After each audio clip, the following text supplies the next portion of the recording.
Shine আমরা মাছ চোরাছি কত? আমি গুমতির 1 ফোঁটা পানির যাইতাম দিতাম না। আমি প্রত্যেক ইউনিয়নের নামে যদি 1 কেজি সাড়ে চেয়ারম্যানেরা 2000 টন মৎস্য উৎপাদিত হবে। শিক্ষা প্রতিষ্ঠান আছে 1,70,000। মিলন ভাই যদি অধিদপ্তর থেকে 1 লাইন লিখি দেয় প্রত্যেক শিক্ষা প্রতিষ্ঠান নিজের নামে 1 কেজি মাছ ছাড়বে, তাহলে মাছ উৎপাদিত হবে 1700 টন। কত টন? 1700, 1700 metric ton. আমি একটা মাছের 1 কেজি কল্পনা করেছি, 5 কেজি বাদ দিলাম। আর আমরা মাছখোর আছি 20 কোটি মানুষ। কি খোর? আমরা মাছ চোর আছি কত? মাছখোর। হ্যাঁ, মাছ চোর কত? না, মাছ চোর তো সবাই আমরা মাছ চোর, কারণ 20 কোটি মানুষ যে মাছখোর এবং মাছ চোর আমরা।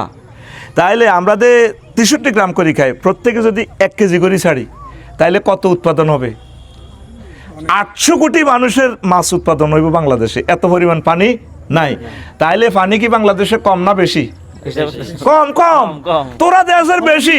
আল্লাহ যদি আমার ক্ষমতা দিল তো আসাক্কারনা লাকুমুল আনহার, আমি গুমতির 1 ফোঁটা পানির যাইতাম দিতাম না। আমি কান্দি তারে কলজের মধ্যে লইতাম।